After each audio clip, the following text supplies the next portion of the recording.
नमस्कार, मैं हूं आपका दोस्त विजय विद्रोही। आप मुझसे जुड़ चुके हैं, इसके लिए आप सबका तहे दिल से शुक्रिया।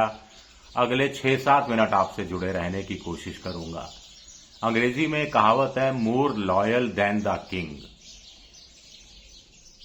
आसान भाषा में हिंदी में इसका अनुवाद करें तो अपने मालिक की चाटुकारिता हद से ज्यादा बढ़कर करना, इतनी करना कि आपकी चाटुकारिता से आपका मालिक का ही अहित होने लगे या अहित होने की आशंका पैदा हो जाए। मोदी सरकार के 2 मंत्रियों के बीच में होड़ चल रही है इस मसले को लेकर। एक है संसदीय कार्य मंत्री किरण रिजिजू, जिन्होंने कल कह दिया कि भाई हम तो राहुल गांधी के खिलाफ विशेषाधिकार हनन का नोटिस लेकर आएंगे, बिना कोई आगा पीछे। हैरानी की बात है कि किरण रिजिजू ने उससे पहले एक सेल्फ गोल किया था। वो जो जगदम्बिका पाल जैसा अनुभवी गोलकीपर सभापति की कुर्सी पर बैठा था, जिसने बॉल अंदर जाने से रोक दी, नहीं तो मोदी जी के पाले का क्या हाल होता आप समझ सकते थे। वही बात मैं कह रहा हूं कि ऑथेंटिकेट करने के लिए कह दिया था और राहुल गांधी तुरंत ऑथेंटिकेट करने के लिए तैयार हो गए थे। एप्स्टीन की फाइल, अडानी, अनिल अंबानी, हरदीप पुरी, अडानी का के खिलाफ चल रहा मुकदमा, ये सारी चीजें रिकॉर्ड में आने वाली थी अगले 5-10 मिनट में, अगर जगदम्बिका पाल बीच में टोकते नहीं तो। किरण रिजिजू को लगा होगा कि बॉस खुश हो जाएंगे, फिर उनको लगा रे गलती हो गई, तो अब बॉस को दोबारा से कैसे खुश किया जाए, तो कह दिया विशेषाधिकार हनन प्रस्ताव लेकर आएंगे, प्रिविलेज मोशन लेकर आएंगे। कांग्रेस के मणिकम टैगोर ने याद दिलाया कि पिछले 2 साल से तो विशेषाधिकार हनन वाली कमेटी बनी ही नहीं है। पहले कमेटी का तो गठन कर लो, फिर लेके आना। और आज पलटी मार ली बीजेपी ने, एनडीए ने कह दिया नहीं नहीं नहीं नहीं, हमारा विशेषाधिकार हनन प्रस्ताव लाने का कोई इरादा नहीं है। पहली बार अगर ये प्रस्ताव आता तो राहुल गांधी को अपनी बात कमेटी के सामने कहने का खुलकर मौका मिलता और वो विस्तार से सारे तथ्य पेश करते, और वो तथ्य ऑन रिकॉर्ड स्पीकर साहब के साथ रिपोर्ट में नत्थी होकर पहुंचते। अगर उस पर बहस होती सदन के अंदर, तो फिर राहुल गांधी वो रिकॉर्ड एक बार फिर सदन के सामने रख देते। अब इसमें किरकिरी किसकी होती आप आसानी से समझ सकते हैं। चलिए, यहां तो बच गई सरकार, लेकिन more loyal than the king, इस मुहावरे से, इस फ्रेज से कैसे बचेगी सरकार। जो बयान बहादुर हैं गिरिराज सिंह, वो आज कह रहे हैं कि सब्सटैंशियल प्रस्ताव लेकर आएंगे, राहुल गांधी के खिलाफ ठोस प्रस्ताव लाया जाएगा, जिसमें उन पर आजीवन चुनाव लड़ने पर रोक लगा दी जाएगी। किस आधार पर, क्या तर्क दिए जाएंगे, ऐसा क्या राहुल गांधी ने कर दिया। तो गिरिराज सिंह कह रहे हैं कि वो अमेरिका का जो बूढ़ा जॉर्ज सोरोस है, 94-95 साल का बूढ़ा आदमी है, अरबपति आदमी है, उससे फंडिंग लेते हैं राहुल गांधी। फिर कभी थाईलैंड चले जाते हैं, कभी अमेरिका चले जाते हैं और जॉर्ज सोरोस के लोगों के साथ बैठकर षड्यंत्र रचते हैं, भारत को बदनाम करने की कोशिश करते हैं।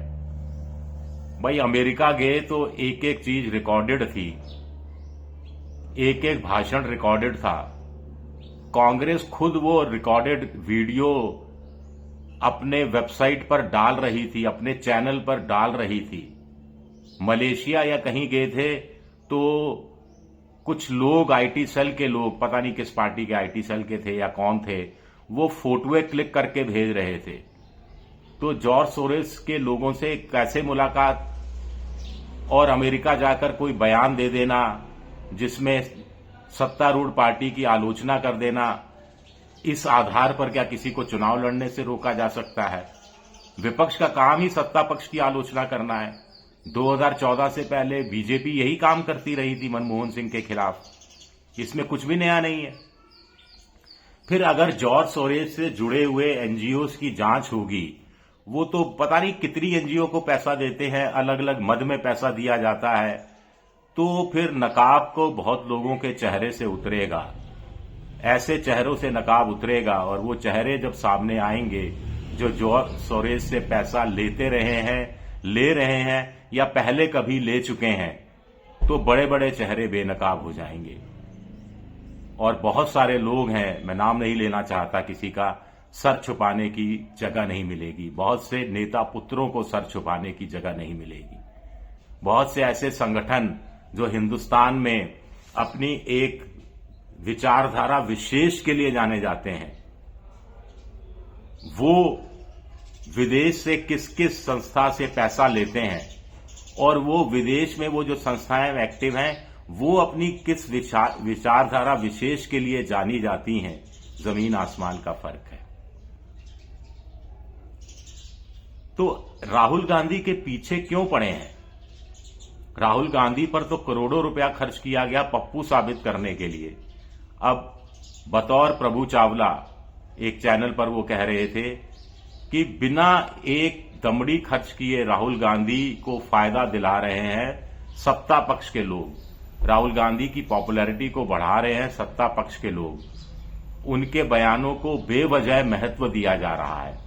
कोई एक बयान राहुल गांधी देते हैं, 4-4 मंत्री पीछे छोड़ दिए जाते हैं, 4-4 मंत्री प्रेस कॉन्फ्रेंस करते फिरते हैं। भाई राहुल गांधी इतने अगर इम्पोर्टेंट नहीं है आपकी निगाह में तो उनके बयान इतने इम्पोर्टेंट क्यों हो जाते हैं? अब कहा जा रहा है कि राहुल गांधी का जो बयान है वो पूरा एक्सपंज कर दिया जाएगा। किस आधार पर एक्सपंज कर दिया जाएगा? उसमें जो 3 अपमानजनक शब्द थे, जैसे एक था नॉनसेंस, वो स्पीकर साहब ने तुरंत हटा दिया था। और जो मंत्री के और जो उद्योगपतियों के नाम लिए गए थे वो चीजें भी स्पीकर साहब ने वहीं के वहीं एक्सपंज करने की बात कह दी थी। अब एनर्जी और फाइनेंस इस समय बहुत बड़े हथियार हैं। दुनिया अस्थिरता के दौर से गुजर रही है। भारत के आर्थिक सर्वे में भी इस बात की चिंता व्यक्त की गई है। ये भी क्या गैर संसदीय है? ये भी क्या एक्सपंज करने की स्थिति है? इकोनॉमिक सर्वे के आधार पर राहुल गांधी ने जो 3 इंटरप्रिटेशन ड्रॉ किए तो वो भी क्या असंसदीय है? ये समझ से परे है।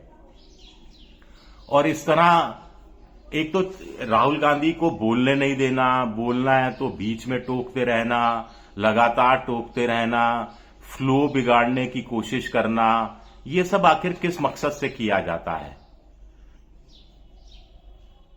आपके पास काम किया है, डबल इंजन की सरकारें आपकी 20-22 राज्यों में है, तो आप तो अपने काम पर भरोसा कीजिए। राहुल गांधी को जो बोलना है बोलने दीजिए। अगर आपका काम आपको वोट दिला रहा है, जनता के बीच में आपकी पॉपुलैरिटी को बढ़ा रहा है, तो आप क्यों ये समझते हैं कि राहुल गांधी के बयान को जनता ध्यान देगी, जिसको मेन चैनल दिखाते तक नहीं है, अखबार छापते तक नहीं है? ऐसा क्या डर है? और लोकतंत्र के लिए ये डर ठीक नहीं है। खाई चौड़ी होती जा रही है। कड़वाहट दोनों पक्षों के बीच में बढ़ती जा रही है। चलिए, शुक्रिया, बहुत बहुत शुक्रिया मेरा वीडियो देखने के लिए। पसंद आए तो लाइक कीजिए, सब्सक्राइब कीजिए, शेयर कीजिए। आप मेंबरशिप ड्राइव में भी जा सकते हैं। शुक्रिया, बहुत बहुत शुक्रिया।